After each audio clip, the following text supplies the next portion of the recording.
Punjab Kings and Mumbai Indians qualifier 2 కి అంతా సిద్ధం. 3 టీంలే మిగిలాయి. 72 మ్యాచ్లు అయిపోయాయి.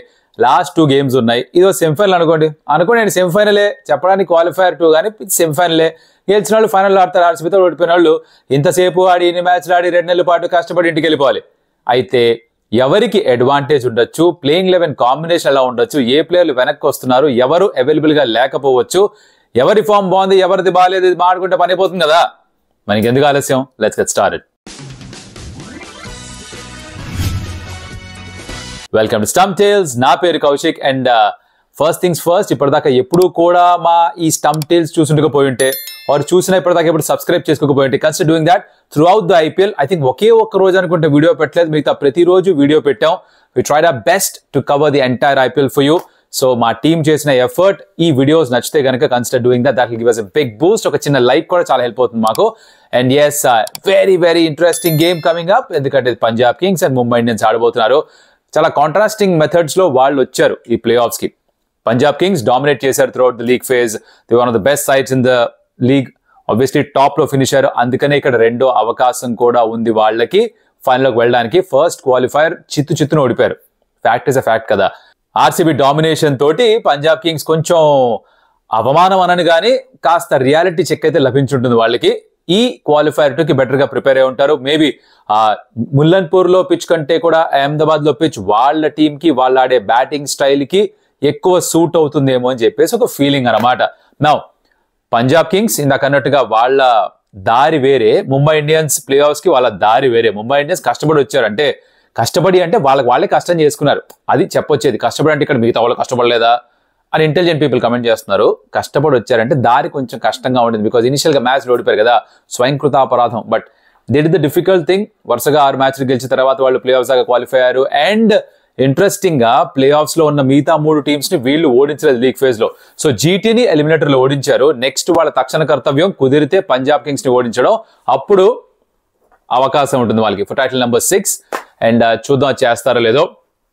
That's how they entered the play offs. And ఈ మ్యాచ్ కి సంబంధించి అహ్మదాబాద్ లో మ్యాచ్ జరగబోతుంది కాబట్టి this and the final of course move చేశారు. ఒరిజినల్ గా ఈడెన్ గార్డెన్స్ లో జరుగుండాల్సింది. బట్ మధ్యలో బ్రేక్ రావడం, తర్వాత మాన్సూన్ కొంచెం ముందుగానే వచ్చేయడం, వర్షాలు ఎక్కువ పడడం, దాంతో ఈ లొకేషన్లు మార్చేశారు. ఈ ఫైనల్ 2 మ్యాచ్లు ఏవైతే ఉన్నాయి క్వాలిఫైర్ 2 అండ్ ఫైనల్స్ అహ్మదాబాద్ లో జరగబోతున్నాయి. అక్కడ pitch will be slightly more on the flatter side. ఎక్కువ సీమ్ మూవ్మెంట్, స్వింగ్ కనిపించకుండా కాస్త బ్యాటింగ్ కి ఫ్రెండ్లీ కండిషన్స్ ఉండే అవకాశాలు ఎక్కువ అని అందరూ అనుకుంటున్నారు. And this could be a pitch that was red soil. Already తను యూజ్ చేసినదే ఒక వన్ ఆఫ్ ద మ్యాచెస్ లో. So they expecting good score here. పైగా ఆడిన 6-7 మ్యాచెస్ లో ఐ థింక్ 7 మ్యాచ్ల్లో 6 సార్లు మొదట బ్యాటింగ్ చేసిన టీమే గెలిచారు. MI would want to do that. Punjab Kings qualifier 1 లో ఫస్ట్ బ్యాటింగ్ చేశారు, వాళ్ళకి బెడిసి కొట్టింది, అది ఎంఐకి కలిసి వచ్చింది. So I think toss will be crucial. You might want to bat first. అంటే T20 గేమ్ లో చేజ్ చేయడం ఇష్టపడతారు, కానీ హై ప్రెషర్ గేమ్స్ లో usually would like to bat first. Depending on ఆ టీమ్ ఫిలాసఫీ ఏంటి, వాళ్ళు ఏది బెటర్ గా చేయగలుగుతామని నమ్ముతున్నారో దాని మీద డిపెండ్ అవుతుంది నేను అనుకుంటున్నా. ఇఫ్ రిమెంబర్ లీగ్ ఫేజ్ లో పంజాబ్ కింగ్స్ అండ్ ఎంఐ ఆడినప్పుడు పంజాబ్ ఎంఐని ఓడిస్తేనే వాళ్ళు ఆ ఫస్ట్ స్పాట్ చేరుకుంది. అప్పుడు వాళ్ళు చేజ్ చేసి ఓడించారు. Josh Inglis played fantastic knock. Now if you look at the squads, ఏమన్నా మార్పులు జరగచ్చా అంటే ఫర్ పంజాబ్ కింగ్స్ యుజ్వేంద్ర చహల్ తను ప్రాక్టీస్ సెషన్ లో బౌలింగ్ వేయడం జరిగింది, which means that he'll probably play the qualifier 2. ఒక 3 మ్యాచెస్ మిస్ చేశాడు. తను ఆడితే it will be a big boost for Punjab Kings. So he'll come in to the playing 11 straight away or 12 depending on మొదట batting bowling impact sub గా రావచ్చు కదా తను. So it depend, but I think he'll play is what the news is. So తను ఆడితే ఆ bowling లో 10 కాస్త పెరుగుతుంది. పైగా తనకి మంచి రికార్డ్స్ ఉన్నాయి against Johnny Bairstow and of course Suryakumar Yadav. So could be very important change ఒకవేళ జరిగితే కనుక. అటుపక్క ముంబై ఇండియన్స్ విషయానికి వస్తే Deepak Chahar he's running against time to get fit. తనకు హ్యామ్స్ట్రింగ్ ఇష్యూ ఉంది, నిగిలి ఉంది, దాని నుంచి కోలుకుంటే ఆడతాడు, లేకపోతే కష్టం. రిచర్డ్ గ్లీసన్ ఎవరైతే క్రితం మ్యాచ్ ఆడాడో దీపక్ చహర్ స్థానం, తనకు కూడా హ్యామ్స్ట్రింగ్ నిగులుందిట. సో తను కూడా ఒకవేళ అవైలబుల్ గా లేకపోతే, దీపక్ చహర్ కూడా అవైలబుల్ గా లేకపోతే అప్పుడు రీస్టాప్లీ ఆడే అవకాశం ఉంది. బికాస్ వాళ్ళకి బౌలింగ్ కొంచెం ఎట్లాగో పటిష్టం చేసుకోవాలి. సో గ్లీసన్ స్థానంలో రీస్టాప్లీని తీసుకొచ్చే అవకాశం ఉంది కాబట్టి అదొకటి జరగచ్చు. దీపక్ చహర్ ఫిట్ గా ఉంటే he might come back any which ways. So ఇది జరగబోయే మార్పులు, నాట్ ప్రాబిలిటీ. మిగతా అంతా యాస్టిస్ గా ఉండొచ్చు. రాజ్ బాబా ఫర్ ఎంఐ మన గేమ్ లో ఆడకపోయినా, అంటే కాంట్రిబ్యూట్ ఏం చేయకపోయినా బ్యాట్ తోటి బాల్ తోటి I think he'll still feature if Deepak Chahar is not there, because ఆ బ్యాట్ ని కొంచెం ఎక్స్టెండ్ చేద్దాం అనుకుంటారు. మీడియం పేస్ బౌలింగ్ ఆల్రౌండర్ అంటున్నాను. డిఫరెన్స్ ఏంటో మాట్లాడుకుందాం ఇక్కడ. Okay, now let's talk about the strategies and how they approach the game, right. Punjab Kings విషయానికి వస్తే వాళ్ళ టాప్ 7లో 5 అన్క్యాప్డ్ ప్లేయర్స్. వాళ్ళ బలమే అది. లుక్ ఎట్ ప్రియాంచార్య, ప్రప్సిమ్రన్ సింగ్, నేహల్ వధేరా, శశాంక్ సింగ్, వీళ్ళందరూ కూడా అన్క్యాప్డ్ ప్లేయర్సే. వాళ్లే యాక్చువల్లీ ఎక్కువ శాతం రన్ స్కోర్ చేసి పెట్టారు for Punjab Kings. Jos English, Shreyas Iyer మధ్యలో ఇంటర్నేషనల్ ఎక్స్పీరియన్స్ అవి యాడ్ చేస్తారు. ఆ అనుభవం వాళ్ళ దగ్గర ఉంది కాబట్టి కొంచెం టీంని ఒకటి చేసి ముందుకు తీసుకెళ్లే ప్రయత్నం చేస్తారు. బట్ చాలా అగ్రెసివ్ గా ఆడతారు. I think Ricky Ponting and captain Shreyas Iyer team మొత్తాన్ని కూడా అలానే ఆడమని చెప్పుంటారు. అంటే సీజన్ మొత్తం అంతా అగ్రెసివ్ బ్రాండ్ ఆఫ్ క్రికెట్ ఆడిన వాళ్ళు క్వాలిఫైయర్ 1లో కొంచెం త్వరగా ఆల్అౌట్ అయిపోయారు కాబట్టి సడన్ గా మార్చుకుంటారని అనుకోను. ఇన్ఫాక్ట్ వాళ్ళ బౌలింగ్ కోచ్ జేమ్స్ హోప్స్ కూడా చెప్పింది ఏంటంటే అటువంటి పని చేయకూడదు, we should trust our philosophy అని తను చెప్పారు. సో ఐ థింక్ మళ్ళీ అగ్రెసివ్ గానే ఆడతారని ఎక్స్పెక్ట్ చేస్తున్నా. That's what work for them. అదే వర్క్ కూడా చేయాలి. వన్ ఆఫ్ గేమ్స్ లో జరుగుతూ ఉంటుంది. అంటే కళ్ళు మూసుకొని షాట్స్ ఆడట్లేదు వీళ్ళు, సిచ్యువేషన్ తగ్గట్టుగానే ఆడుతున్నారు. వికెట్స్ పడ్డా కూడా ఆ బ్యాటింగ్ లైన్ అప్ డీప్ గా ఉంది. అంటే 8, 9, 10 వరకు బ్యాటింగ్ ఉంది కాబట్టి they have the freedom to score those runs. వచ్చిన వాళ్ళు వచ్చినట్టు షాట్స్ ఆడే ఒక వెసులుబాటు ఉంటుంది అనమాట. అందరూ కలిసి అవుట్ అవుతే క్వాలిఫైర్ 1. అలా జరగకపోతే Punjab Kings could be in a very strong position. నా బౌలింగ్ విషయానికి వస్తే ఇందాక అన్నట్టుగా యుజ్వేంద్ర చహల్ వెనక్కి వస్తే ఇంకొంచెం పదును పెరుగుతుంది. కైల్ జేమిసన్ మొన్న బాగా వేసాడు కానీ కొంచెం హెల్ప్ఫుల్ కండిషన్స్ ఉన్నాయి. హర్షదీప్ మొన్న బాగా వేయలేదు, బట్ తను సరిగ్గా బౌలింగ్ వేయాల్సిన అవసరం ఖచ్చితంగా ఉంటుంది. If you move to the other side, MI ఎలా అయితే వీళ్ళకి 5 అన్క్యాప్డ్ ప్లేయర్స్ బాగా పర్ఫార్మ్ చేస్తున్నారో అలాగా ఎంఐకి వాళ్ళ బ్యాటింగ్ లో చూస్తే ఒకళ్ళో ఇద్దరు మాత్రమే కనిపిస్తారు అన్క్యాప్డ్. మిగతా అంతా కూడా క్యాప్ ప్లేయర్స్. రోహిత్ శర్మ అయినా, జానీ బెస్టో అయినా, సూర్యకుమార్ యాదవ్ అయినా, తిలక్ వర్మ అయినా, హార్దిక్ పాండ్యా అయినా, ఓ నమన్దీర్ని తీసి పక్కన పెడితే మిగతా అందరూ కూడా capped players. So international experience చాలా ఉంది టీంలో. ప్రతి ఒక్కళ్ళు 1 to 11 plus the 12th player. ఈ మధ్య 12 అంటే నానార్థాలు తీస్తున్నారు. 1 to 12 ఎందుకంటున్నాం, ఇంపాక్ట్ సబ్ గా వచ్చే 12వ ప్లేయర్. 1 to 12 కూడా match winners for Mumbai Indians. So they are very strong side. Batting లో ఎక్స్పీరియన్స్ ఉంది. బౌలింగ్ విషయానికి వస్తే బుమ్రా ఉన్నాడు. అంటే ఇప్పుడు బుమ్రా ఉండడంతో జరుగుతుంది అంటే 20 ఓవర్ మ్యాచ్ కాదు, 16 ఓవర్ మ్యాచ్ గా మారిపోతుంది. 16 ఓవర్స్ లో అపోజిషన్ ఏం చేస్తే చేయాలి, 4 ఓవర్లు రెస్పెక్ట్ ఇచ్చేసి వదిలేయాలి. ఎక్కువ వికెట్లు ఇవ్వకుండా ఓవర్ సీ ఆఫ్ చేయగలిగితే గొప్ప అన్నట్టుగా ఉంది. ఎవరన్నా టేక్ డౌన్ చేస్తారు బుమ్రానికి, and somebody counter attack Bumrah. Will have to see అది నిజంగా జరుగుతుందో జరగదా. నౌ ఇవి ప్లేయింగ్ 11s and 12s. వీళ్ళు కూడా ఇందాక చెప్పినట్టుగా దీపక్ చహర్ ఒకవేళ ఫిట్ గా ఉంటే తను ఆడతారు, లేకపోతే రిచర్డ్ గ్లీసన్ తను ఫిట్ గా ఉంటే తను, లేకపోతే రీస్టాప్ లో వచ్చే అవకాశం. సో ఇలా ఉంటాయి playing 11s and 12s combinations. Head to head చూసుకుంటే ఎవరితో బ్యాటిల్ అంటే ఆబ్వియస్లీ ఇట్స్ శ్రేయస్ అయ్యర్ ఒకవైపు, హార్దిక్ పాండ్యా ఒకవైపు. ఆబ్వియస్లీ క్యాప్టెన్స్ మధ్యన కూడా ఇంట్రెస్టింగ్ బ్యాటిల్ ఉంటుంది. హార్దిక్ పాండ్యా తను ఫినిషర్ రోల్ ప్లే చేస్తున్నాడు. శ్రేయస్ అయ్యర్ ఆ నంబర్ 4లో వచ్చి, నంబర్ 3లో వచ్చి ఇన్నింగ్స్ మొత్తాన్ని కంట్రోల్ చేసే ప్రయత్నం చేస్తున్నాడు. Hardik Pandya is going at a strike rate of almost over 200 and Shreyas Iyer strike rate is almost 170.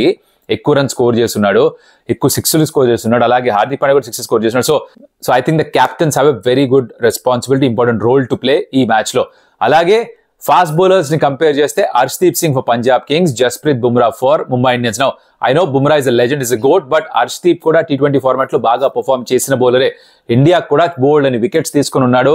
వాళ్ళిద్దరి మధ్య ఒక డైరెక్ట్ బ్యాట్లు ఉంది. అలాగే ఇన్ ద మిడిల్ ఆర్డర్ చూస్తే గనక you've got Sky for Mumbai Indians and you've got Josh Inglis for Punjab Kings. వీళ్ళిద్దరూ aggressive గా ఆడే ప్లేయర్స్. స్కై 15 మ్యాచ్లుగా ప్రతి మ్యాచ్ లో కనీసం 25 రన్స్ కొట్టున్నాడు. Very good strike rate. Second position లో ఉన్నాడు ఇప్పుడు ఆరెంజ్ క్యాప్ రేస్ లో, అంటే హైయెస్ట్ రన్ స్కోరర్ రేస్ లో. జాష్ ఇంగ్లీష్ కూడా అంతే అగ్రెసివ్ గా ఆడతాడు. అగేన్స్ట్ ముంబై ఇండియన్స్ అయితే ఒక మంచి నాక్ ఆడి గెలిపించాడు టీమ్ ని. దాంతో తిరిగి మళ్ళీ ఆ ఫామ్ లోకి వచ్చినట్టుగా సంకేతాలు కనిపించాయి. సో ఇదిలా ఉంటే ఓపెనర్స్ ని కంపేర్ చేస్తే అసలు కంపేర్ చేయకూడదు న్యాయంగా అయితే. Because ప్రియాంచార్య, ప్రప్సిమ్రన్ Singh, you can compare them with Rohit Sharma and Jonny Bairstow. ఎలా కంపేర్ చేసేది? ఇక్కడ అన్క్యాప్డ్ ప్లేయర్స్, ఇక్కడేమో ఇంటర్నేషనల్ క్వాలిటీ ప్లేయర్స్, ఒకళ్ళేమో world cup champion. There is no comparison. But ప్రియాంచార్య and ప్రప్సిమ్రన్ Singh ఎంత అద్భుతంగా ఆడారంటే వాళ్ళు ఒక బలంగా మారారు. బలహీనత కాదు పంజాబ్ కింగ్స్ కి. వాళ్ళు బాగా పర్ఫార్మ్ చేసి 45 కంటే ఎక్కువ పార్ట్నర్షిప్ తీసుకొస్తే వాళ్ళ మ్యాచ్లు గెలిచే అవకాశాలు బాగా పెరుగుతాయి. ఇద్దరులో ఒకళ్ళు 50 స్కోర్ చేసే మ్యాచ్ గెలిచే అవకాశాలు పెరుగుతాయి. So they'll depend heavily again on the openers. But on the other hand, Mumbai Indians విషయానికి వస్తే రోహిత్ శర్మ క్రితం మ్యాచ్ లో ఎలిమినేటర్ లో 80 స్కోర్ చేయడం, that will be in good space, తను కూడా ఉంటాడు. అలాగే జానీ బెస్టో కూడా వచ్చేదాకా 47 స్కోర్ చేశాడు. అసలు ప్రతి మ్యాచ్ ఆడుతున్నట్టుగానే ఆడాడు కాబట్టి వాళ్ళు చాలా కంఫర్టబుల్ గా ఉంటారు. సో మీరు చూస్తే కనుక there are like for like contest ఉన్నాయి. ఎంఐలో అగైన్ ట్రెంట్ బోల్ట్ ఉన్నాడు. అలాగే ఇక్కడ పంజాబ్ కింగ్స్ కి కైల్ జేమిసన్ బహుశా వేయాలి. New Zealander different styles, left hammer, right hammer నాకు తెలుసు. But I'm just saying that అలాంటి మ్యాచ్అప్స్ ఉన్నాయి. There are equally balance sides. Qualifier 1 లో లాగానే, ఎలిమినేటర్ లాగానే ఇక్కడ కూడా ఈక్వలీ బ్యాలెన్స్ సైడ్స్ ఉన్నాయి. మరి చూడాలి ఇక్కడ ఎవరు గెలుస్తారో. గెలిచిన వాళ్ళకి ఫైనల్ ఆడే అర్హత అది పంజాబ్ కింగ్స్ అవుతుందా. 11 సంవత్సరాల తర్వాత వాళ్ళు ప్లే ఆఫ్స్ లోకి అడుగు పెట్టారు. 3వ ఫ్రాంచైజీని ఫైనల్ కి తీసుకెళ్లే అవకాశం ఉంది శ్రేయస్ అయ్యర్ కి. They want that cup like crazy. MI ఏమో ఈ ప్లే ఆఫ్స్ లో ఎలా ఆడాలో తెలుసు. మిగతా ఏ టీము కూడా ఎంత అనుభవం అవసరం ఉండదు గెలవడంలో in the playoff. So ఆ ఎక్స్పీరియన్స్ వాళ్ళకి పనికి వస్తుంది. అందరూ కొత్త వాళ్ళు కాదు, ప్లే ఆఫ్స్ ఆడిన వాళ్ళు చాలా మంది ఉన్నారు అక్కడ. So you know that route, ఆ ఎలా దారి ఏంటి, ఏది తీసుకోవాలి, ఎలా వెళ్ళాలి, ఎలా నావిగేట్ చేయాలి తెలుసు వాళ్ళకి. అది చాలా పెద్ద వరం ముంబై ఇండియన్స్ కి. So it be very interesting to see that. League phase లో పంజాబ్ గెలిచారు, కానీ this is not league phase anymore, it's knockout. ఓడిపోయిన వాళ్ళు ఇంటికి వెళ్ళిపోతారు కాబట్టి ఆ ప్రెషర్ ఉంటుంది. Let's try and think who'll be the most important players on either side. Now ఎంఐకి బ్యాటింగ్ ఎవరు చేసినా ఏం చేసినా Jasprit Bumrah the GOAT is going to be the most impactful player. He will be my go-to player to watch out for. This no doubt in that. ఎందుకు ఇలా అంటున్నాను అంటే చెప్పక్కర్లేదు, మీకే తెలుసు. Is been doing phenomenally well. Probably ఈ season లో తను వేసిన బౌలింగ్ ఏ ఫాస్ట్ బౌలర్ కూడా ఈ విధంగా ఇంపాక్ట్ ఏ ఐపీఎల్ లో సీజన్ లో కూడా చేసి ఉండడు. So for me hands down ఎంఐకి బుమ్రా. తన స్పెల్, తన 4 ఓవర్స్ ఎన్ని వికెట్స్ తీస్తాడు, ఎన్ని రన్స్ ఇస్తాడు, దాని మీద ఆధారపడుతుంది ఎంఐ గెలుస్తుందా గెలవదా అన్న విషయం. రన్స్ మిగతా వాళ్ళు చూసుకుంటారు, but this is the go-to play to watch out for me.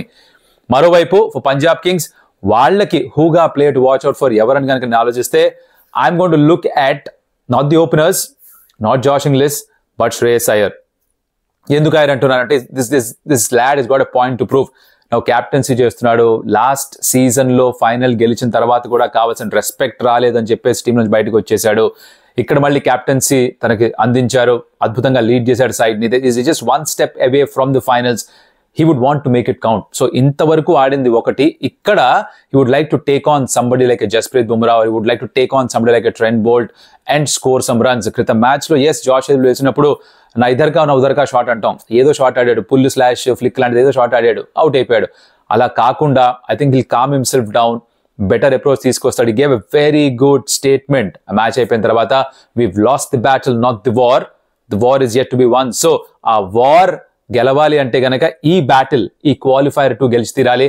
I'm going to count on Shreyas Iyer to do that for Punjab Kings. So my Hooga player to watch out for Punjab Kings is Shreyas Iyer. మీ ఉద్దేశంలో ఎవరో ఇక let me know in the comments. మీ ఉద్దేశంలో ఏ key battles చాలా interesting ఉండబోతున్నాయి అనుకుంటున్నారు, let me know. అలాగే ఇప్పటిదాకా వీడియో చూస్తుంటే thank you so much for that. High five and like the video, of course share it to your friends and family. అలాగే ఇప్పటిదాకా ఎప్పుడు కూడా సబ్స్క్రైబ్ చేసుకోకపోయి ఉంటే కనుక స్టంప్టెల్స్ కి consider doing that. That will help us. మాకు పెద్ద బూస్ట్ లాగా మారుతున్నది. It is the secret of our energy. Our energy, yes of course. And మరో వీడియోలో మళ్ళీ కలుస్తాం. అప్పటిదాకా సెలవు. Enjoy the qualifier. I'll see you. Adios amigos.